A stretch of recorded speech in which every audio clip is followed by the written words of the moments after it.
Bàbá o, bàbá o, bàbá o, k'Olúwa dá bàbá sí fún wa. Bàbá o, bàbá o, bàbá o, Akinsola ò ní kú léwe o, kẹ́ ẹ dàgbà kẹ́ ẹ dògbó láyé o, kẹ́ ẹ fọwọ́ páwú kẹ́ ẹ fèrègì jobi, àṣeyí ṣàmọ́dún o, bàbá wa tí ń ṣọjọ́ ìbí lónìí o. Apostle Akinsola o. Oluwadamilare Godwin ni mo ké sí. Ẹ dákun ẹ gbéra nílẹ̀ kẹ́dí ìjojúmọ́ ti mọ́. Òní ní ṣọjọ́ bí ẹ ni mo ṣe wá bí.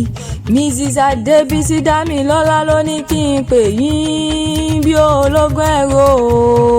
Wọ́n ní pè yín bí ọlọ́gbọ́n ìwòfà. Wọ́n ní bàbá wa ti ṣọdún tọdún èyí tán yóò ṣe tẹ̀mí tòwótọ́ ọmọ àìkú tí ń ṣe bàlẹ̀ ọ̀rọ̀. Kẹ́ ẹ gbọ́ bí olúgbógbó ti ń gbó. Kẹ́ ẹ gbọ́ bí olúgbógbó ti rí gbò.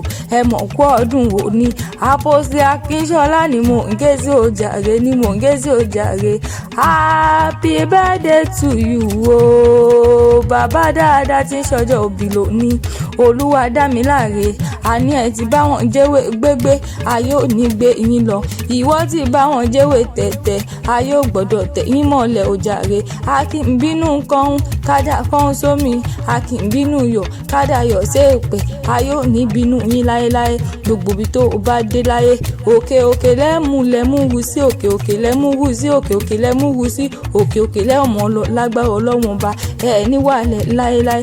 Àṣeyí ṣàmọ́dún ọdún wo, àṣeyí ṣàmọ́dún ọdún ọmọ, àṣeyí ṣàmọ́dún ọdún àìkú tí ṣe bàlẹ̀ ọ̀rọ̀ lágbára Elédùmarè. Apostle Akinsola ẹ̀ mọ́ gbọ́ dídùn ẹnu mi. Oluwadamilare Godwin tí ń ṣọjọ́ òbí lónìí. Bàbá olóríire ènìyàn ire ni lágbára Elédùmarè ní tẹ́ láéláé. Ọwọ́ yín ò ní kan sàdàpọ̀.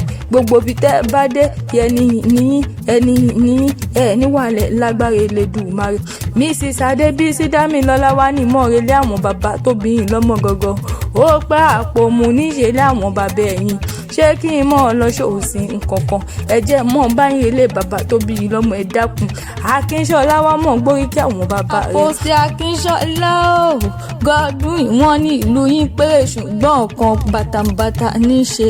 Ọmọ òpómúlérò mọ́jà lẹ́kàn. Òpó kan bìtì kan bìtì, òpó kan bìtì kan bìtì. Ṣé bí òpó tí ò bá gbọ̀ràn nílé bàbá ẹ̀yìn, ṣe bẹ́nu rẹ̀ lẹ fi ń gúgi. Tí gígan bá kọ̀ tí ò gbọ̀ràn ńkọ́, ṣe bẹ́nu rẹ̀ lẹ fi ń bọ̀nà. Iná tó bá kọ̀ tí ò gbọ̀ràn, ṣe bómi lẹ fi ń pa nílé bàbá tó bí yín lọ́mọ. Bómi gan bá tún wà kọ̀ tó nóhùn ò gbọ̀ràn ńkọ́, ṣe bí ọtí líle lẹ fi ń pọnmu nílé bàbá tó bí yín lọ́mọ. Wọ́n ní ọmọ líle lẹ̀ rán lọ sójú ogun nílé bàbá tó bí yín lọ́mọ. Ilé ọmọ Àpòmù ooo. Oluwadamilare Godwin ni mo ń ké sí. Ẹ mọ̀ kú ọdún ẹ kú ìyèdún. Àṣeyí ṣàmọ́dún ọdún ayọ̀ lẹ́mọ̀ ṣe, ọdún dùnnú ọdún ire. Kẹ́ ẹ gbọ́ bí olúgbógbó ti ń gbó, kẹ́ ẹ gbọ́ bí olúgbógbó ti rí gbó, kẹ́ ẹ fọwọ́ páwú kẹ́ ẹ fèrègì ìjobi, àṣeyí ṣàmọ́dún ooo. Ìran gúnugún kan kì í kú léwe, ìran àkàlàmọ̀gbò kan kì í kú léwe.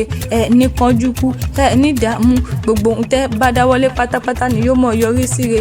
Mrs. Adébísí Dámilọ́lá ló ní mọ́ kí yín ní gbèjègbèje ó pé ẹ kú ọdún.